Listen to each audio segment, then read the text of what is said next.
Hello दोस्तों। तो आज हम शुरू करेंगे वर्गीकी सामान्य विज्ञान में तीसरा पार्ट। जीव विज्ञान की वह शाखा जिसके अंतर्गत जीव जातियों को उनकी समानताओं और असमानताओं के आधार पर छोटे बड़े समूहों में बांटा जाता है, वर्गीकरण विज्ञान या वर्गीकी कहते हैं। वर्गीकरण में इसे अलग अलग समानता असमानताओं के आधार पर बांट दिया जाता है। उसी को हम देखेंगे किस किस आधार पर इन्हें बांटा गया है, कैसे कैसे बांटा गया है। कैरोलस लिनियस ने जीव जातियों के नामकरण हेतु द्विपद नामकरण की एक पद्धति बनाई।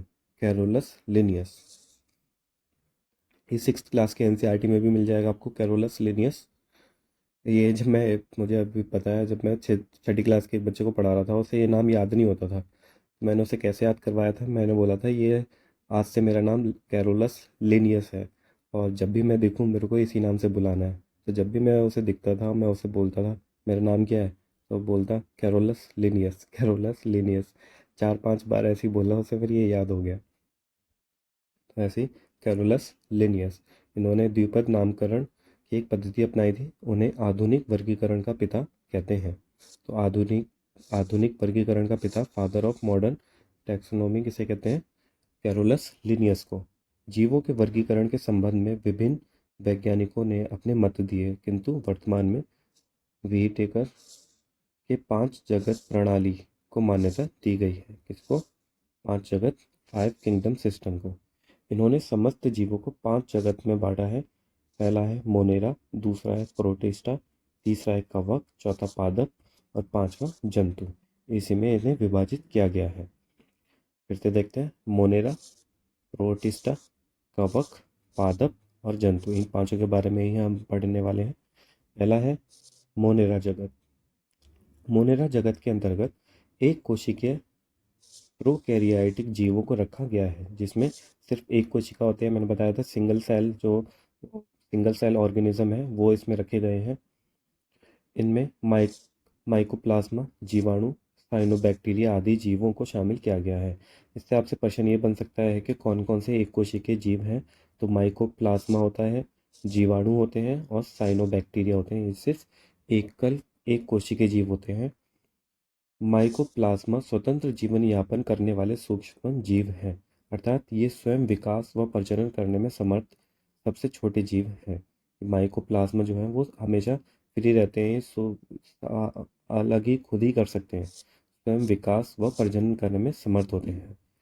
साइनोबैक्टीरिया को नील हरित शैवाल भी कहते हैं। ये हमने ऊपर देख लिया था, नील हरित शैवाल जो सबसे प्रारंभिक जीव थे, जीवन की उत्पत्ति यहीं से हुई थी। जीवाणु सरल और अति सूक्ष्म तथा एक कोशिकीय आदि जीव हैं। इन्हें मोनेरा जगत में रखा जाता है। प्राय इनकी लंबाई 2 से 4 माइक्रोन तक होती है। इन्हें कंपाउंड माइक्रोस्कोप द्वारा देखा जा सकता है। इतने छोटे होते हैं कि इन्हें जो माइक्रोस्कोप चाहिए वो कंपाउंड माइक्रोस्कोप से इन्हें देख सकते हैं। ये मानव के लिए लाभदायक एवं हानिकारक दोनों हो सकते हैं। लाभदायक और हानिकारक कैसे हैं, ये एनसीईआरटी की क्लास 8 में भी बताया गया है। पोषण के आधार पर जीवाणु परपोषी एवं स्वपोषी होते हैं। जो पोषण के आधार पर ही होते हैं, परपोषी हेटरोट्रॉफिक, जो कि अपना खाना खुद बना लेते हैं। नहीं, अपना खाना खुद नहीं बनाती है हेटरोट्रॉफिक, दूसरे पर डिपेंड रहते हैं। स्वपोषी होते हैं ऑटोट्रॉफिक, जो अपना खाना खुद बना लेते हैं, जैसे कि पेड़ पौधे। स्वपोषित जीवाणु 2 प्रकार के होते हैं, प्रकाश संश्लेषी और दूसरा रसायन संश्लेषी। आर्कीबैक्टीरिया के लक्षण सामान्य जीवाणुओं से भिन्न होते हैं। इनके मीथेनोजेंस समूह अवायवीय होते हैं तथा ये दलदल वाले स्थानों एवं पशुओं के रूमेन में पाए जाते हैं। इनका उपयोग मीथेन के उत्पादन में होता है। अब आपसे ये प्रश्न पूछा जा सकता है, मीथेनोजेंस कौन होते हैं? तो ये मीथेन के उत्पादन में इनका उपयोग किया जाता है। आर्कीबैक्टीरिया फलीदार पादपों की जड़ों में मौजूद गांठों में पाए जाने वाले जीवाणु राइजोबियम सहजीविता प्रदर्शित करते हैं। ये राइजोबियम है जो फलीदार पादप होते हैं, जिससे नाइट्रोफिकेशन होता है। ये नाइट्रोजन को तोड़ देते हैं नाइट्रेट में और फिर उससे पौधा ले लेता है। तो ये राइजोबियम जीवाणु होते हैं जो सहजीविता के प्रदर्शित करते हैं। सहजीविता मतलब सिम्बायोसिस, जैसे कि अगर आप ये पौधों को भी वो देते हैं, सकारात्मक रूप से प्रभावित करते हैं, और जो पौधा होता है इन्हें घर वगैरह प्रोवाइड करवाता है, और ये भी पौधों को नाइट्रोजन वगैरह प्रोवाइड करवाते हैं, तो दोनों आपस में जीवन जीते रहते हैं। प्रोटिस्टा जगत दूसरा देखते हैं। प्रोटिस्टा जगत के अंतर्गत एक कोशिकीय यूकेरियोटिक जीवों को रखा गया है। इसमें अधिकांश इसमें शैवाल हैं तथा संघ प्रोटोजोआ के जीव शामिल हैं। शैवाल और प्रोटोजोआ, जो शैवाल होते हैं वो क्या होते हैं, तो शैवाल जो होते हैं एल्गी, वो पर्णहरिम युक्त होते हैं। पर्णहरिम युक्त मतलब फ्लोरियस होते हैं, मतलब इसमें क्लोरोफिल होता है, जिसकी वजह से इनका रंग हरा होता है, क्लोरोफिल। और संवहन उत्तक रहित थैलोफाइट्स हैं। ये एक चीज़ ध्यान रख लेना, जो शैवाल हैं एल्गी हैं वो हरिमयुक्त हैं और थैलोफाइट्स हैं। इसमें जो वास्तविक जड़ होती है, जैसे आप पेड़ों में देखते हो, तना तथा पत्तियों का अभाव होता है। ये शैवाल हैं, ये भी पर्णहरिमयुक्त होते हैं, एक तरह से पौधा ही होता है, लेकिन इसमें ये जड़, तना और पत्तियों का अभाव होता है। ये प्रकाश संश्लेषण की क्रिया द्वारा भोजन का निर्माण करते हैं, अर्थात स्वपोषी होते हैं, ऑटोट्रॉफ होते हैं। तो ये एक तरह से ऑटोट्रॉफ है, अपना भोजन खुद ही बनाते हैं, किसी पे डिपेंडेंट नहीं है ये अधिकांश जलीय होते हैं और ज़्यादातर ये जलीय हैं। शैवालों में उपस्थित वर्णकों यानी पिगमेंट्स के आधार पर इन्हें 3 प्रमुख वर्गों में विभाजित किया गया है। देखते हैं, आपने देखे होंगे शैवाल पानी पे जब वो काई सी जम जाती है, वही है ये। 3 तरह देख लेते हैं। क्लोरोफाइसी यानी हरा शैवाल, हरे वर्णक के कारण। ये जो क्लोरोफाइसी है, जिसमें क्लोरोफिल होता है, उसके लिए हरा होता है। और रोडोफाइसी, रोडो मतलब लाल शैवाल। और तीसरा है फियोफाइसी, फियो मतलब भूरा शैवाल। तो क्लोरो आ गया तो वो हरा होगा, क्लोरोफिल से क्लोरो। रोडो आएगा तो लाल होगा, और फियो आएगा तो भूरा होगा। क्लोरो हरा, रोडो लाल, और फियो भूरा, ये 3 तरह के होते हैं। उल्लेखनीय है कि शैवालों के अध्ययन को क्या कहा जाता है, फाइकोलॉजी। ध्यातव्य है कि कुछ शैवालों को पादप जगत के अंतर्गत शामिल किया गया है। अब दूसरा है कवक, फंगी। कवक पर्णहरिम रहित होते हैं। हमने वो देखा था कि जो ये देखे थे अभी हमने शैवाल, वो क्या होते हैं, पर्णहरिम युक्त होते हैं, उसमें पर्णहरित होता है। और लेकिन जो कवक होते हैं वो पर्णहरिम रहित होते हैं, इसमें नहीं होता, क्लोरोफिल नहीं होता। और संवहन उत्तक रहित थैलोफाइट्स हैं, और इसमें संवहन उत्तक नहीं होते। ये परपोषी होते हैं, हेट्रोट्रॉफिक होते हैं, यानी दूसरों पर डिपेंड रहते हैं खाने के लिए। इनकी कोशिका भित्ति काइटिन की बनी होती है, जो इनकी कोशिका भित्ति है वो काइटिन की बनी होती है। कवक का अध्ययन क्या कहलाया जाता है, माइकोलॉजी। कवक का अध्ययन माइकोलॉजी कहलाया जाता है। खमीर और कुकुरमुत्ता या मशरूम देखे ही होंगे आपने, ईस्ट खाने में डलता है, ईस्ट। कुकुरमुत्ता मशरूम भी खाया जाता है, आपने खाया भी होगा, पिज़्ज़ा वगैरह में डलता है, और ईस्ट भी केक वगैरह में डलता है ये। तो एक प्रकार के ये कवक ही हैं। खमीर एस्कोमाइसीटीस कुल का है, जबकि मशरूम जो है वो बेसिडियोमाइटिसिस कुल का सदस्य है। ये याद करने की जरूरत नहीं है किस कुल का सदस्य है, बस ये ध्यान रख लेना कि ये खमीर और मशरूम ही खाया जाता है, और ये एक तरह से कवक ही हैं, फंगी हैं ये। कवक मूलक कवकों तथा उच्चतर पादपों की जड़ों के मध्य सहजीवी साचार्य प्रदर्शित करता है। लाइकेन, इस पे भी प्रश्न पूछा जाता है। लाइकेन एक मिश्रित जीव है जो कवक और शैवाल के साचार्य से बने होते हैं। इससे प्रश्न पूछा जा सकता है लाइकेन क्या है, तो ये मिश्रित जीव होते हैं जो कवक और शैवाल के साचार्य से बने होते हैं। अब हम चौथा पढ़ेंगे, पादप जगत। इसके अंतर्गत सभी बहुकोशिकीय प्रकाश संश्लेषी उत्पादक एवं स्वपोषी जीवों को शामिल किया गया है ना। सारे तरह के आ जाते हैं, सारे बहुकोशिकीय हो गए, सब प्रकाश संश्लेषी हो गए, जो प्रकाश संश्लेषण के से अपना भोजन बनाते हैं, सभी उत्पादक हो गए, सभी स्वपोषी जीव इसमें शामिल किए जाते हैं। उत्पादक कौन होता है, प्रोड्यूसर। पता होगा वो स्वजीवी होते हैं जो कि अपना भोजन स्वयं बनाते हैं। हरे पौधे प्रकाश संश्लेषण के द्वारा भोजन का निर्माण करते हैं, अतः इन्हें उत्पादक कहते हैं। ये चौथी क्लास का भी बच्चा जानता है ये बात। तो घटपर्णी या नेपेंथिस का पौधा प्रकाश संश्लेषण की क्रिया द्वारा अपना भोजन बनाने में सक्षम होता है। ये कीटभक्षी पौधे होते हैं। ये जो घटपर्णी होता है, इसे ये जो ऐसे पौधे होते हैं जो कीड़े वकोड़ों को खा लेते हैं, क्योंकि वहाँ पर नाइट्रोजन की कमी होती है जहाँ पर ये मिट्टी में उगते हैं। तो ये घटपर्णी जो होते हैं ये कीटभक्षी होते हैं, और ये ध्यान रखना है ये भी अपना खाना बनाते हैं। ऐसा नहीं है कि भोजन बनाने में सक्षम नहीं है, भोजन बनाते हैं। बस इसमें जहाँ ऐसी मृदा में जहाँ उगते हैं वहाँ नाइट्रोजन की कमी होती है, तो नाइट्रोजन की कमी को पूरा करने के लिए ये कीटों को अपना आहार बनाते हैं। बस ये नाइट्रोजन की कमी को पूरा करते हैं। हमने देखा था राइजोबियम, यहाँ पर देखा था ये राइजोबियम, ये भी नाइट्रोजन की कमी को, ये जो जीवाणु है राइजोबियम, ये जो आपके फलीदार पादप हैं, इनकी नाइट्रोजन की कमी को तो ये पूरा कर देते हैं, लेकिन ये राइजोबियम बस इन्हीं के पास रहते हैं।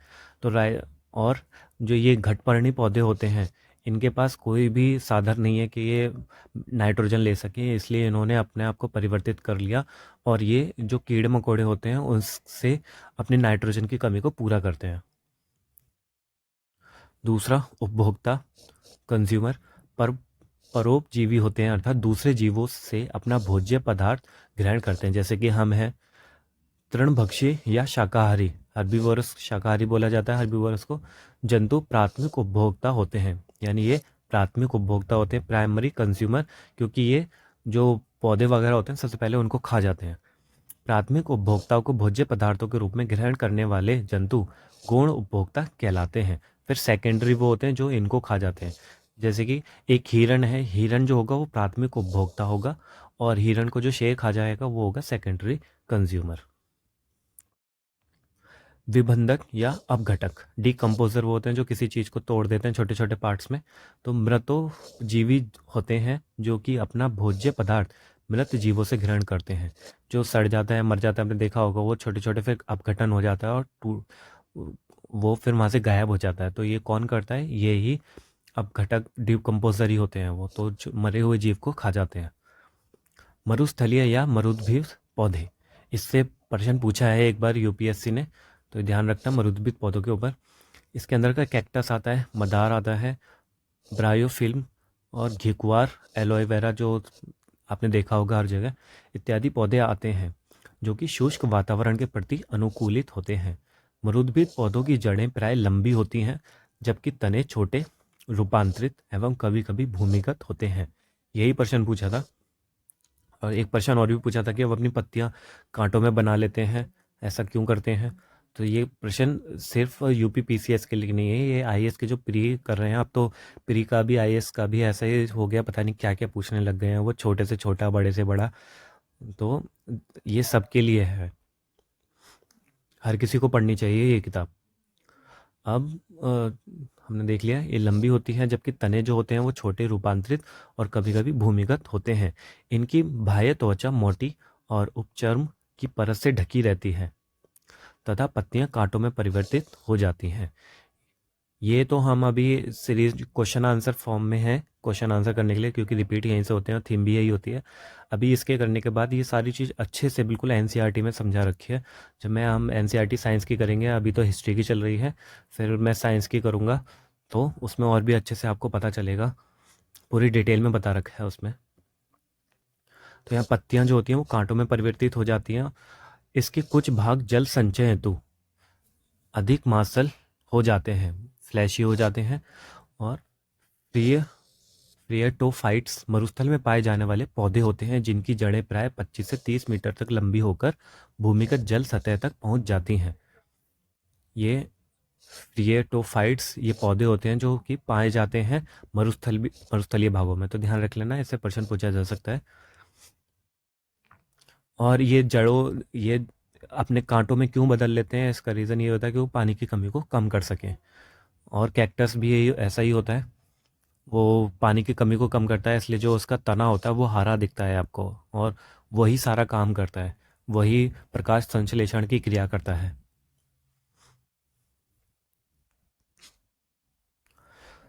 हाइड्रोफाइट्स या जलोद्भिद पौधे, अभी हमने सूखे वाले देख लिए, अब पानी वाले देखेंगे, बहुत अधिक जल वाले स्थान पर पाए जाते हैं। ये बहुत ज़्यादा जल होगा वहाँ पर पाए जाते हैं। इनमें बड़े बड़े अंतराकोशीय स्थान होते हैं जो वायु से भरे होते हैं तथा पौधे के तैरने में सहायक होते हैं। लवण मृदुबुद, लवण मृदोद्भिद, जो लवण में मृदा में रहते हैं, लवण वाली मृदा में, उन पौधों को कहते हैं जो उच्च लवणयुक्त जल में उत्पन्न होते हैं। बिल्कुल ज़्यादा समुद्र के बीच में जो पौधे पाए जाते हैं या बिल्कुल अंदर जो ज़मीन में पाए, समुद्र की ज़मीन में पाए जाते हैं, वो लवण वाले पौधे होते हैं। अधिपादप वे पौधे होते हैं जो दूसरे जीवित पौधों पर यांत्रिक अवलंबन के लिए लगे रहते हैं, ना कि पोषण हेतु। आर्किड, ये पोषण के लिए नहीं होते, ये बस उनके है ना सपोर्ट के लिए होते हैं ये एपिफाइट्स। जीवन चक्र की दृष्टि से पौधों का सबसे महत्वपूर्ण भाग पुष्प है। क्यों है? क्योंकि इसी से ही पुष्प होता है, पुष्प से ही आपका फिर फूल, पुष्प से ही फल निकलेगा और फल से ही फिर उसमें बीज होते हैं, फिर उसी से ही नया पौधा बनेगा।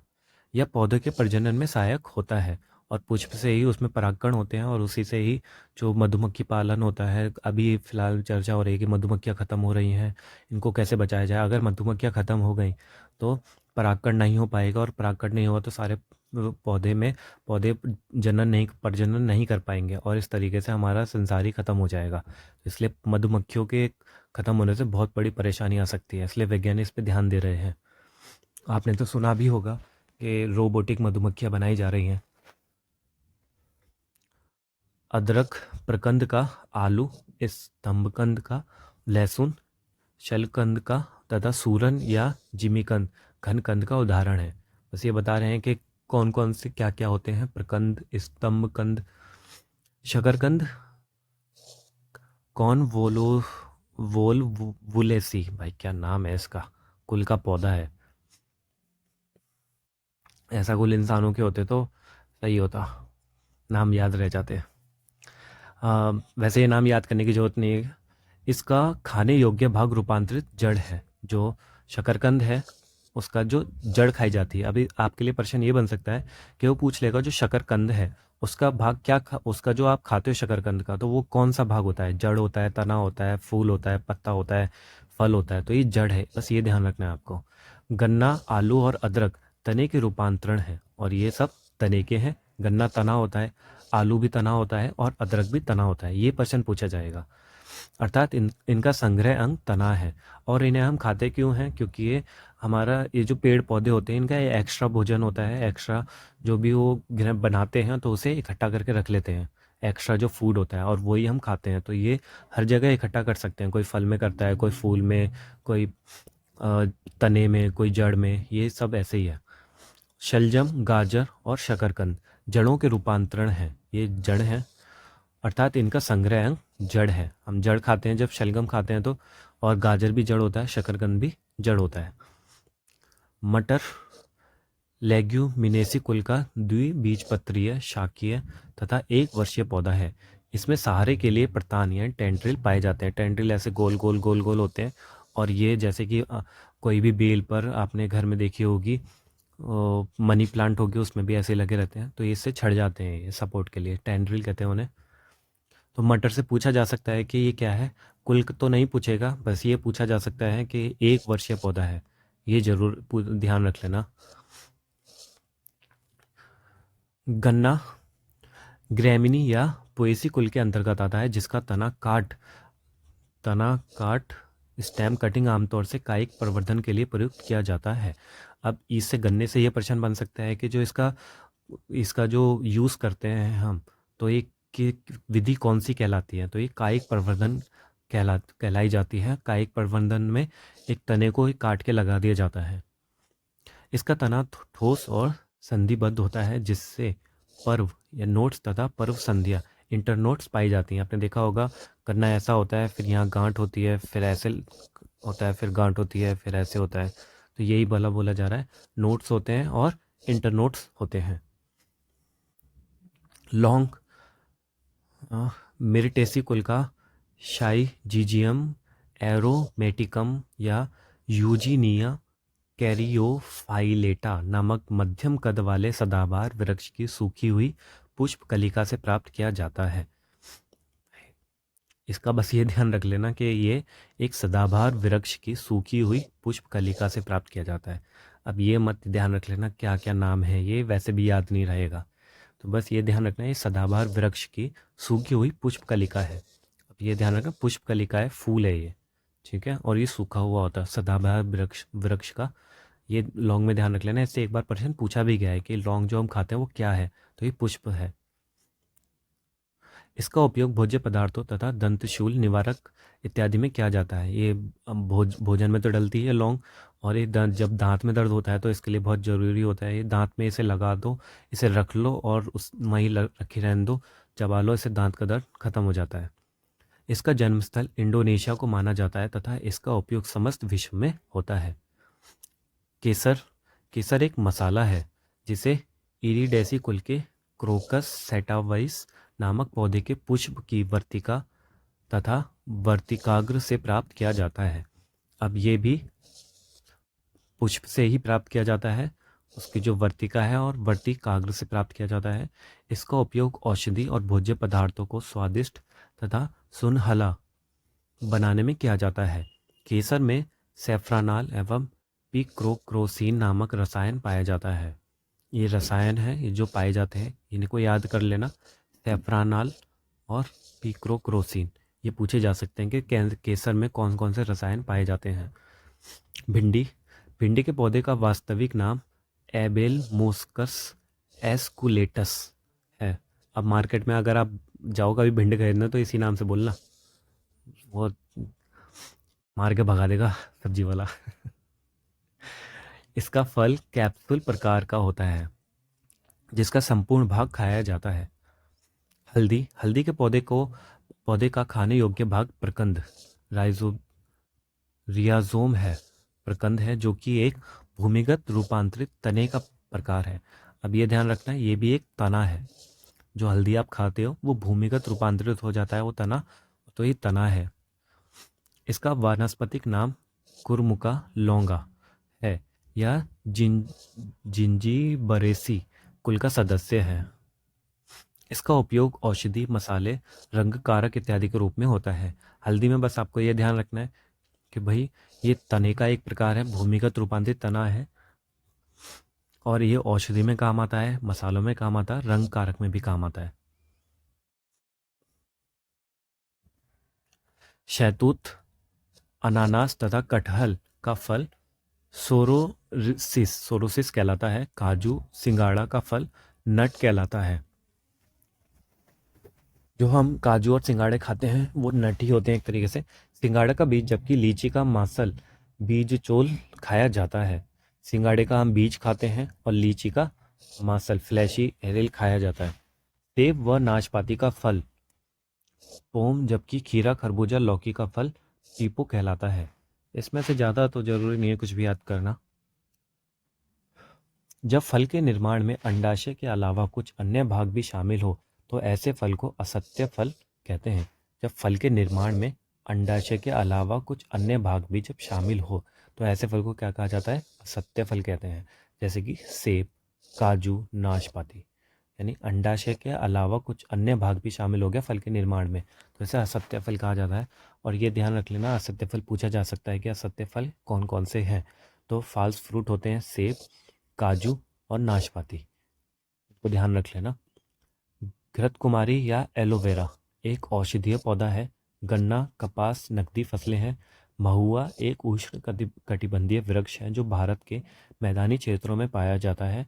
इसके फल से तेल तथा इसके फूल से शराब बनाई जाती है। महुआ के फल से क्या बनाया जाता है? फल से तेल बनाया जाता है और फूल से शराब बनाई जाती है। कुनेन मलेरिया के उपचार के लिए एक प्रमुख औषधि है। मलेरिया का उपचार किया जाता है, इसे याद कर लेना, प्रश्न पूछा जाता है। ये दो प्रश्नों को एक साथ मिला करके पूछा जा सकता है कि मलेरिया किसकी वजह से होता है।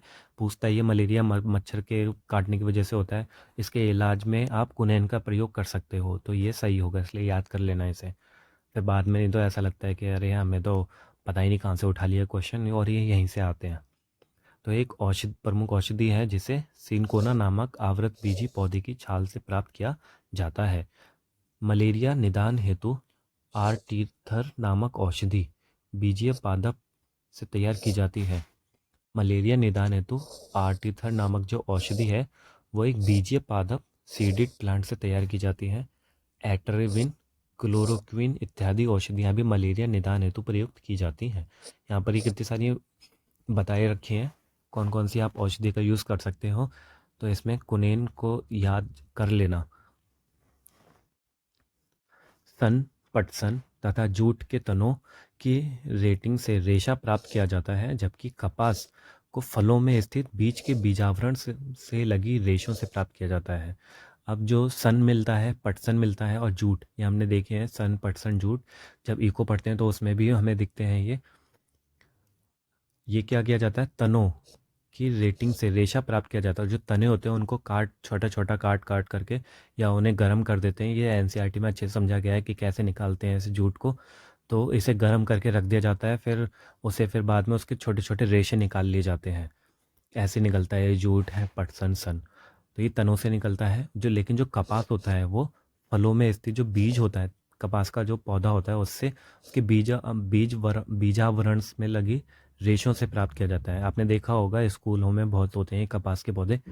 मेरे स्कूल में थे, मुझे पता है कपास उगता था। और आप दूसरे जगह जहाँ बड़े छोटे छोटे पौधे भी होते हैं, दो तरह के पौधे होते हैं इसके। तो जहाँ छोटे होते हैं वहाँ तो बिल्कुल ही बहुत बड़े एरिया में खेती की जाती है। ये दो प्रकार के होते हैं, बड़ी लिंट रेशा और छोटी फज रेशा। जो लिंट रेशा होता है व्यापारिक तौर पर अधिक महत्वपूर्ण होते हैं। जो लिंट रेशा, अब ये ध्यान रख लेना, जो कपास होता है वो दो तरीके का है। लिंट रेशा, बड़ी लिंट रेशा और छोटी फज रेशा। जो लिंट रेशा होता है वो व्यापारिक तौर पर अधिक महत्वपूर्ण होते हैं। कपास का प्रमुख रासायनिक घटक सेल्यूलोज है। जो कपास का प्रमुख रासायनिक घटक है वो सेल्यूलोज है, जिसकी मात्रा 91 से 94% तक होती है। इसमें जल लगभग 6 से 8% तथा सूक्ष्म मात्रा में वसा, प्रोटीन, प्रोटोप्लाज्म, खनिज लवण आदि पाए जाते हैं। तो ये पूछा जा सकता है कपास में क्या क्या पाया जाता है। तो कपास में सेल्यूलोज पाया जाता है सबसे ज़्यादा 91 से 94%। फिर 6 से 8% आपका पाया जाता है जल, और फिर वसा, प्रोटीन और प्रोटोप्लाज्म और खनिज लवण भी पाए जाते हैं। लेकिन सबसे ज़्यादा जो पाया जाता है वो सेल्यूलोज है। पपीता, आ जाते हैं पपीते पर। पपीता का वास्तविक नाम कैरिका पपाया है। इसमें उपस्थित पपेन एंजाइम प्रोटीन के पाचन में सहायक होता है। अगर कहते हैं पपीता, मैं घर पे जब भी कभी पपीता आता है तो भैया उसे बोलते हैं बीमारों का फल आ गया ये, मतलब जो बीमार होता है वही ज़्यादा पपीता खाता है। तो मुझे तो बहुत अच्छा लगता है पपीता, और वो बस मजाक में बोलते हैं, सभी को अच्छा लगता है। तो ये पपीता इसलिए ज़रूरी होता है कि आपको जो प्रोटीन है उसके पाचन में सहायक होता है ये। और ये क्यों होता है? क्योंकि इसमें पपेन एंजाइम होता है, और जो एंजाइम होता है हमारे प्रोटीन को पचा लेता है। जैसे कि अगर कोई बॉडी बिल्डिंग कर रहा है और प्रोटीन ले रहा है, कंज्यूम कर रहा है, तो उसको पपीता खाना चाहिए। उससे जितना भी आप प्रोटीन खा रहे हो वो जल्दी से आपका पच जाएगा। इसका पीला रंग, इसी पे प्रश्न पूछा जाता है कि इसका पीला रंग क्यों होता है। तो इसका पीला रंग कैरी काजिनथिन नामक वर्णन के कारण होता है। तो ये से भी ध्यान रख लेना, इसका पीला रंग क्यों होता है, कैरी काजेंथिन। सेब के फल में लाली का कारण एंथोसाइनिन नामक वर्णी लवक है। तो सेब के फल का भी देख लेना, ये सेब लाल क्यों होता है। लाल नारंगी रंग के वर्णक जैसे कि कैरोटीन गाजर में, टमाटर में लाइकोपीन वर्णक, पीले रंग के वर्णक जैसे जैंथोफिल हल्दी में तथा चुकंदर में विटरनीन वर्णक होते हैं। अब इसमें सबके रंग बता दिए और इससे प्रश्न पूछा जाता है कि ये रंग किस वजह से होता है। तो जैसे चींटी के पूछ लेते हैं, पीसीएस में पूछा जाता है चींटी के में कौन सा रसायन होता है जिससे डंक लगता है, कौन सा एसिड होता है, और नींबू में कौन सा होता है, साइट्रिक अम्ल किस किस में होता है। ऐसे प्रश्न पूछे गए हैं। और ये भी पूछा गया है कि कैरोटीन, गाजर में कैरोटीन किस में होता है और गाजर का रंग किसकी वजह से लाल होता है।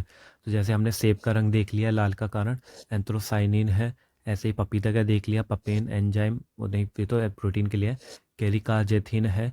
तो ऐसे ही जो गाजर में है वो कैरोटीन है, टमाटर में लाइकोपिन है, पीले जो हल्दी में वो जैंथोफिल है, चुकंदर में विटरनिन है। तो ये सारी चीज़ें ध्यान रख लेना। ये कौन सा कारण सा किसका है, इससे प्रश्न पूछता है, इग्नोर मत करना इसे, अगर आ गया तो, नहीं तो गलत हो जाएगा। अफीम के पौधे का वानस्पतिक नाम पेपावर सोमनीफेरम है। इसे सामान्यतः ओपियम पॉपी कहते हैं। इसमें नोस्कापीप, पेपावरिन, कोडीन, हेरोइन, अफीम, मॉर्फिन आदि औषधियाँ प्राप्त की जाती हैं।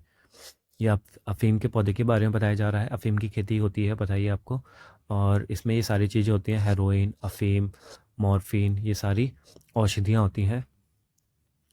मॉर्फिन पौधे के अपरिपक्व फलों से प्राप्त की जाती है।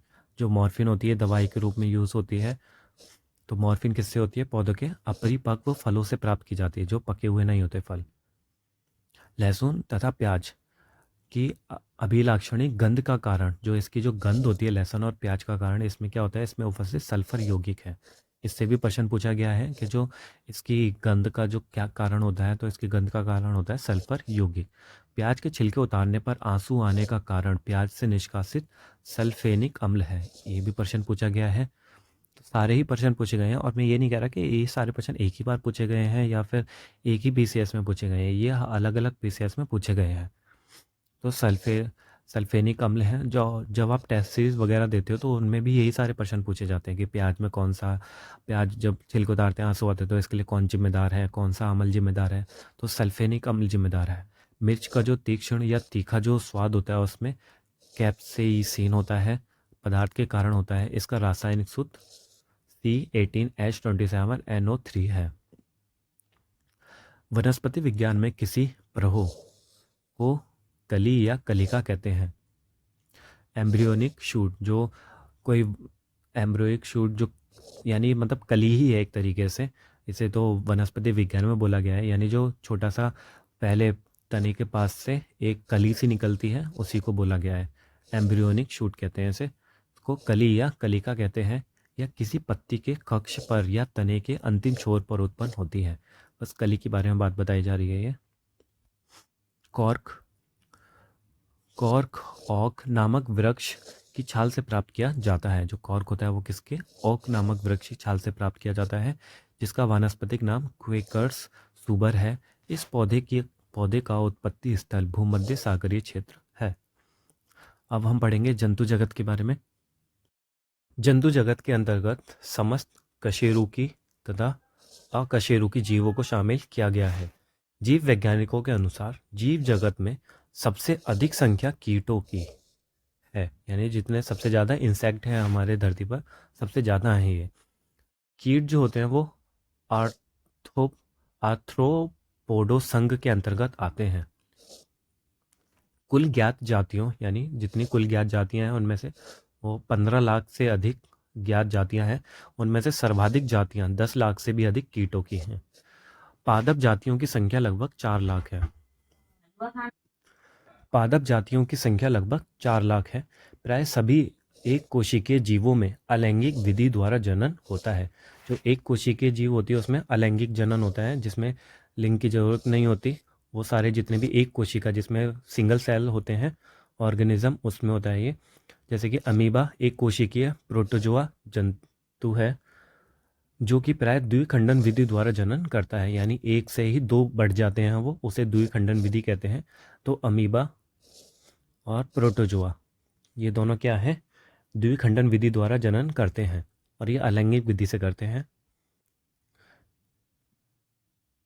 यहाँ पर ये व्हीटर के 5 जगत प्रणाली के अनुसार जीवों का वर्गीकरण दिखाया गया है।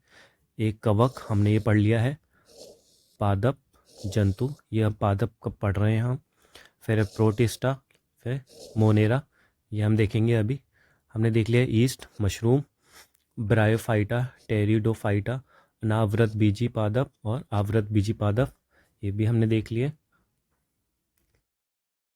एनिमल में हम जंतु विज्ञान में हम देख रहे हैं सभी उपभोक्ता जीव आते हैं इसमें, कशेरुकी और अकशेरुकी। कशेरुकी में मत्स्य, उभयचर, सरीसृप, पक्षी, स्तनधारी, ये सारे आते हैं। अकशेरुकी में आते हैं पोरीफेरा, सिलीट्रेंटा, प्लेहिलमिन्थीज, निमेटोटा, एनेलिडा, मोलस्का, आर्थ्रोपोडा, इका इकाइनोडेडमरटा। भाई जवान लड़ा अटक गई मेरी तो। सॉरी। फिर प्रोटिस्टा देखेंगे हम इसमें, और ज़्यादातर ये शैवाल होते हैं, और संघ प्रोटोजोआ, मोनेरा, माइकोप्लाज्मा, जीवाणु, ये सारे बताए गए हैं। चलिए हम अपने टॉपिक पर वापस आते हैं। केकड़ा, मेलो मेले कोस्ट्रेका वर्ग, जबकि बरूथी, बिच्छू और मकड़ी एरेकिनेडा वर्ग से संबंधित आर्थ्रोपोडा संघ के रूकी जीव जंतु हैं। ये जरूरी नहीं है वैसे, ये तो जनरल नॉलेज के इन्होंने बता दिया है, वैसे ये सब याद करना जरूरी नहीं है, ये कुछ नहीं आता है। टिक तथा माइट वास्तव में मकड़ी वंशी होते हैं। जो ये टिक होते हैं और जो माइट होते हैं वो मकड़ी वंशी होते हैं, जो कि एरेनी गण के अंतर्गत आते हैं। इनके उपांग संधियुक्त तथा शरीर द्विपार्श्वीय एवं त्रिस्तरीय होते हैं। कीट वर्ग के अंतर्गत आने वाले जंतुओं में छह छह पैर यानी 3 जोड़ी पैर पाए जाते हैं। जुगनू या जो खद्दोत कीटों का एक परिवार है, जुगनू या खद्दोत कीटों का ही एक परिवार है। इनमें चमक ल्यूसिफरेस, जो जुगनू होता है, इससे प्रश्न पूछा जा सकता है कि जुगनू के जो चमकने का क्या कारण है, तो वो चमकता है, उसकी चमकने का कारण है ल्यूसिफरेस। इसे याद रख लेना, ल्यूसिफरेस नामक एंजाइम के कारण होती है। इसे लूसीफर से भी आप याद कर सकते हो, जुगनू जलता है, लूसीफर भी जलता है। लूसीफरेज, लूसीफर से याद कर लेना जुगनू। मादा मच्छर के मुख्य उपांग पक्षियों एवं स्तनियों की त्वचा में चुभकर रक्त चूसने के लिए उपयोजित होते हैं। यहाँ पर जो मादा मच्छर की बात की जा रही है, तो आपने सुना ही होगा शायद, या फिर नहीं सुना होगा। जो मादा मच्छर, जो भी आप मच्छर मारते हो, जो आपका खून चूस लेता है, या हम जो भी मोर्टिन जला के भगाते हैं मच्छरों को, तो वो सब मादा मच्छर ही होते हैं, उसमें से कोई पुरुष मच्छर नहीं होता। जो नर मच्छर होते हैं, उनके जो मुख्य उपांग होते हैं, जो उनका मुंह होता है, वो फल फूलों का रस चूसने के लिए होते हैं, तो इसलिए वो कभी खून नहीं चूसते। तो जो इतने भी मच्छर होते हैं, वो सब जो आप मारते हो, वो सारे ही मादा मच्छर होती हैं। कीटों में ट्रैकी द्वारा श्वसन हेतु वातक तंत्र तथा उत्सर्जन मैलपीगी नलिकाओं द्वारा होता है। जो श्वसन होता है कीटों में, वो छोटे छोटे होल होते हैं, वहाँ से उन्हें ट्रैकी बोला जाता है, उसी से ही वो श्वसन लेते हैं, श्वसन करते हैं, सांस लेते हैं। रेशम के कीट से रेशम की प्राप्ति होती है, ये बताइए आपको। रेशम का कीट शहतूत के पत्तों पर पनपता है। लाख कैरिया लेका एवं लेसिफर लेका नामक कीट द्वारा प्राप्त होता है। मधुमक्खियाँ सामाजिक कीट हैं। इसमें आप पहले कीट, रेशम के कीट का याद कर लेना, जिससे रेशम प्राप्त होता है, और ये शहतूत के पत्तों पर पनपता है। आपने देखा होगा शहतूत के पत्तों पर कीड़े होते हैं, तो वो यही वाले कीड़े होते हैं, वो रेशम के ही कीट होते हैं।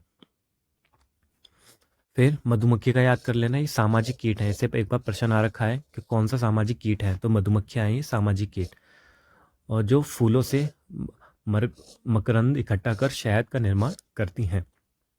तो मधुमक्खी वाला इंपॉर्टेंट है, इसे याद कर लेना। मोती वस्तुतः मोलस्का संघ के जीव पिंकटेडा या पर्ल आइसटर ऑस्टर द्वारा प्राप्त किया जाता है। इकाई नोडर्म समुद्र में पाए जाने वाले पंचतई अरीय सममित वाले ड्यूटरोस्टोमी यूसिलोमेट यूमेटाजोआ होते हैं। इनके शिशु प्रावस्था में शरीर की सममिति द्विपार्श्वीय बाइलेटरल होती है। ये छोड़ दो, इसमें से कुछ नहीं आने वाला है, बस ये मधुमक्खी वाला ध्यान रख लेना और रेशम के कीट वाला ध्यान रख लेना।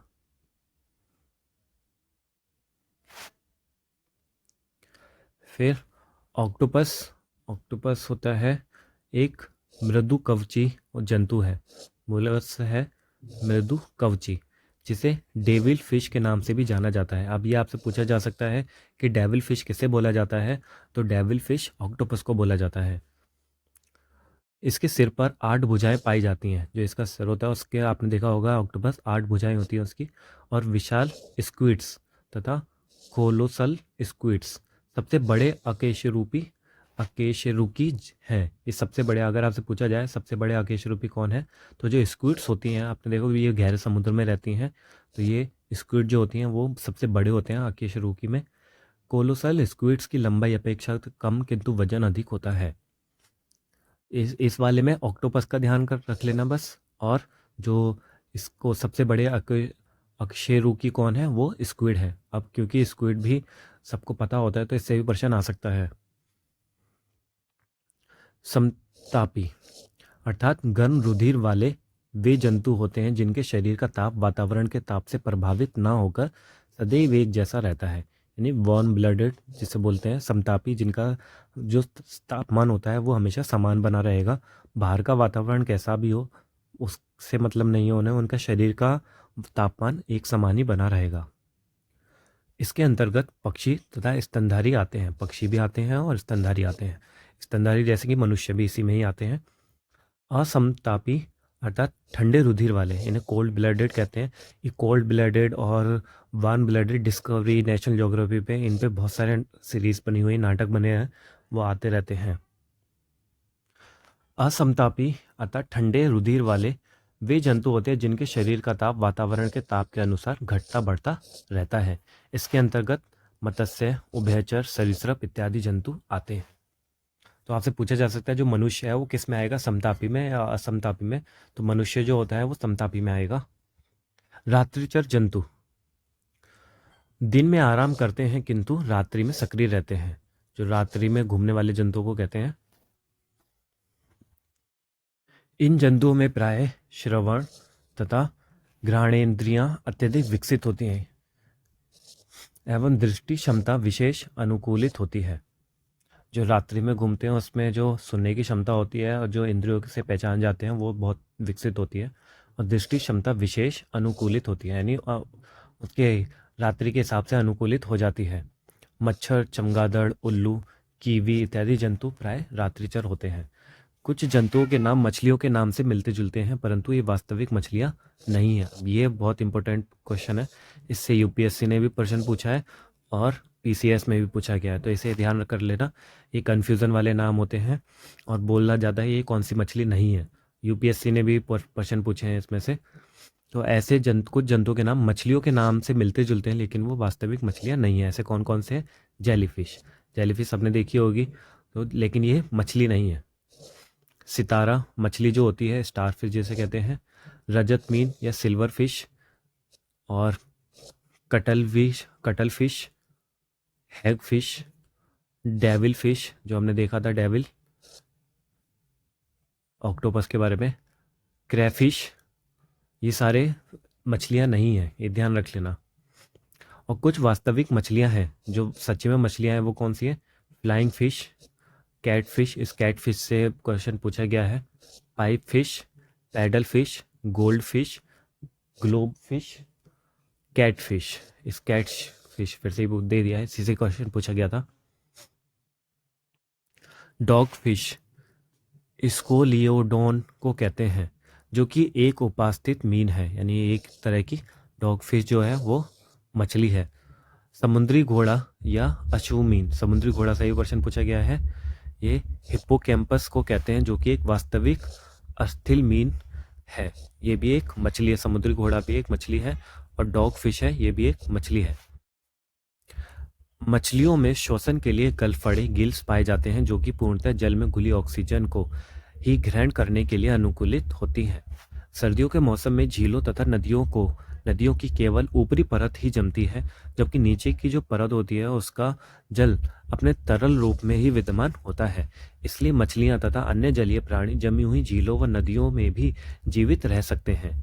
एम्फीबिया अर्थात उभयचर वर्ग, जो एम्फीबिया होता है उभयचर, इसके अंतर्गत ऐसे जंतु आते हैं जिनका शरीर जलीय और स्थलीय दोनों प्रकार के जीवन के लिए उपयोगी होता है। एम्फीबिया जलीय और स्थलीय दोनों प्रकार के जीवन के लिए उपयोग हो सकता है। अब आप एम्फीबिया से एक वो जान सकते हो, उभयचर एक्वामैन, वो एक तरह से उभयचर ही है, वो जल में भी रह सकता है और स्थल में भी रह सकता है।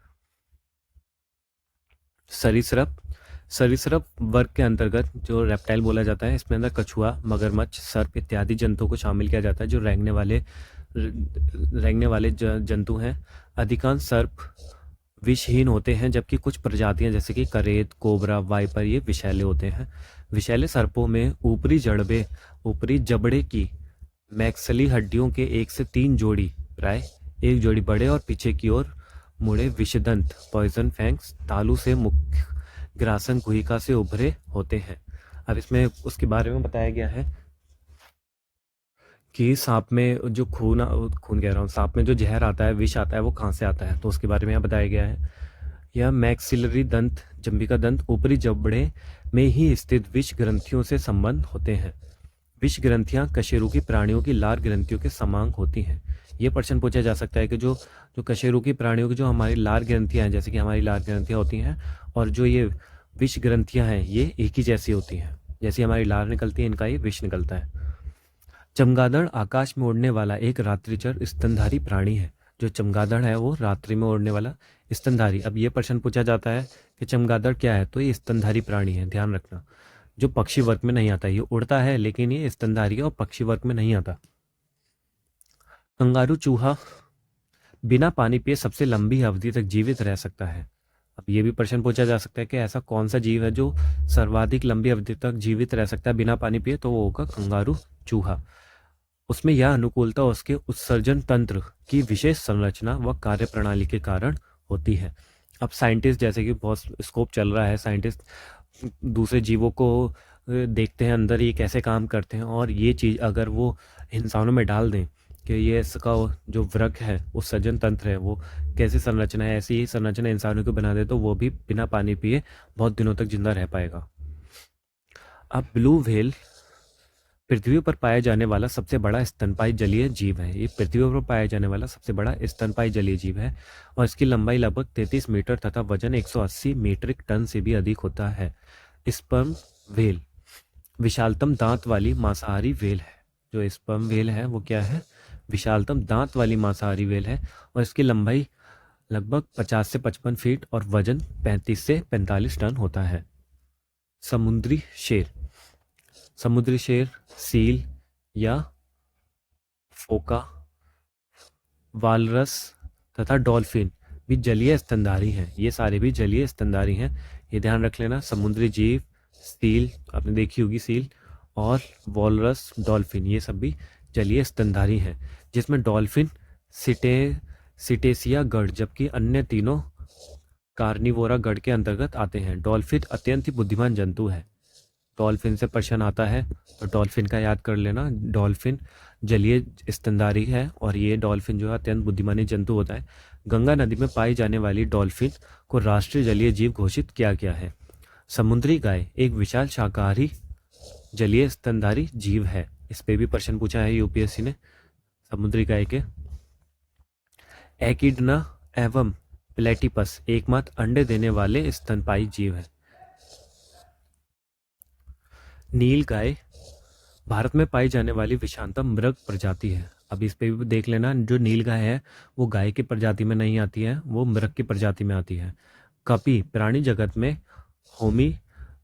होमिनोइडिया महापरिवार की सदस्य प्रजातियों को कहा जाता है। इनकी दो मुख्य शाखा हैं जो कपी की, एक हीन कपी, ये छोटे आकार के कपी होते हैं जैसे गिब्बन, और दूसरा महाकपी,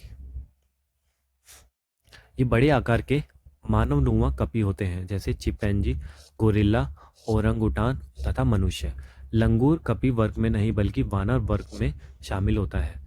ये प्रश्न पूछा जा सकता है जो लंगूर जो है वो कपी वर्ग में आएगा या वानर वर्ग में, तो जो लंगूर होगा वो वानर वर्ग में आता है, और जो मानवनुमा कपी आता है बड़े आकार वाले में, और इसमें चिंपैंजी, गोरिल्ला और ओरंगुटान और मनुष्य, ये प्रश्न पूछा जा सकता है। मनुष्य किस में आता है, कपी में आता है, कौन से कपी में आता है, वानर वर्ग में आता है या फिर कपी वर्ग में, तो ये कपी वर्ग में आएगा। वर्तमान मानव जो होमोसेपियंस है बुद्धि में सर्वोच्च जंतु हैं। इनमें चिंतन, जानने की इच्छा प्रकट करना, तर्कसंगत तथा अक्षरबद्ध वाणी और भौतिक मुद्राओं द्वारा भावनाओं की अभिव्यक्ति इत्यादि की क्षमताएं होती हैं। इनके कपाल गुहा का आयतन 1350 से 1500 क्यूबिक सेंटीमीटर होता है। कपाल गुहा जो उसकी खोपड़ी होता है उसके बारे में बताया गया है। तो हमने ये पढ़ लिया है। आप चलिए उस देखते हैं प्रश्न कोश।